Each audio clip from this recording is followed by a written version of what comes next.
আসসালামু আলাইকুম ওয়া রাহমাতুল্লাহি ওয়া বারাকাতুহু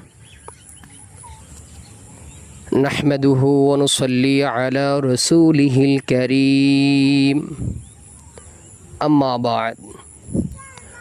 সম্মানিত দিনী ভাই বোনেরা, আপনারা সকলেই কেমন আছেন? আশা করি আল্লাহ সুবহানাহু ওয়া তাআলার রহমতে সকলেই ভালো আছেন। আমিও আল্লাহ সুবহানাহু ওয়া তাআলার রহমতে খুবই ভালো আছি, আলহামদুলিল্লাহ। সম্মানিত দিনী ভাই বোনেরা, আজকে গুরুত্বপূর্ণ একটি বিষয় নিয়ে আপনাদের মাঝে আসলাম। বিষয়টি অত্যাধিক গুরুত্বপূর্ণ এবং সকলের প্রয়োজনীয় বিষয়।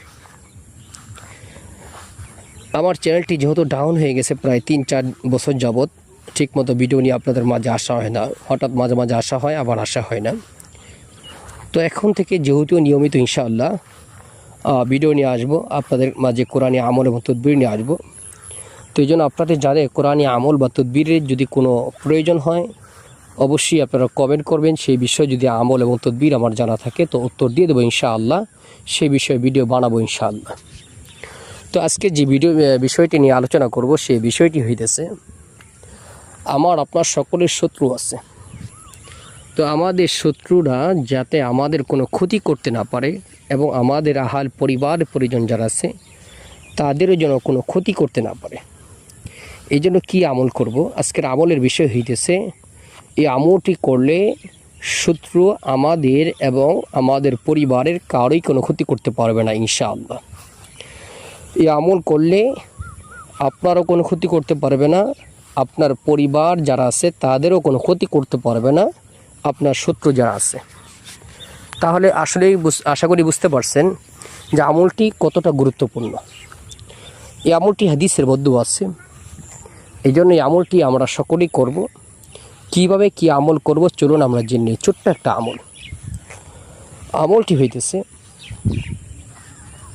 ফজরের নামাজের পর এবং মাগরিবের নামাজের পর। ফজরের নামাজের পর প্রথমে একটি দোয়া আছে, এই দোয়াটি 7 বার পাঠ করবেন, আবার মাগরিবের নামাজের পরেও 7 বার পাঠ করবেন। দোয়াটি হইতেছে, দোয়াটি একটু পরে বলি।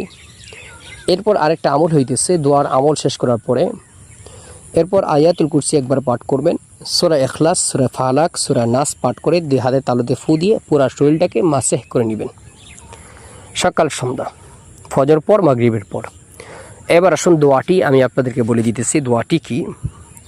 দোয়াটি হইতেছে বিসমিল্লাহিল্লাযী লা ইয়াদুররু মা ইসমিহি শাইউন ফিল আরদি ওয়ালা ফিস সামাই ওয়া হুয়াস সামিউল আলিম।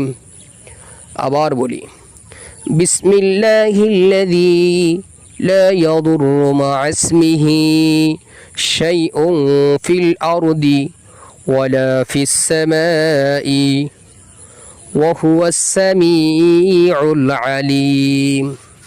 এই দোয়াটি সকাল সন্ধ্যা 7 বার করে পাঠ করবেন ইনশাআল্লাহ। শত্রু আমাদের কোনো ক্ষতি করতে পারবে না, আমাদের আহাল পরিবার পরিজন যারা আছে তাদেরও কোনো ক্ষতি করতে পারবে না ইনশাআল্লাহ। এই আমলটি আমরা নিজেরাও করব, আমাদের আহাল বন্ধু বান্ধব পরিচিত যারা আছে তাদের কাছে দাওয়াতের নিয়তে পৌঁছাই দিব, যাতে তারাও আমল করে উপকার পায়। আল্লাহ সুবহানাহু ওয়া তাআলা আমাদেরকে আমলটি করার তৌফিক দান করুক, আমিন। আসসালামু আলাইকুম ওয়া রাহমাতুল্লাহি ওয়া বারাকাতুহু।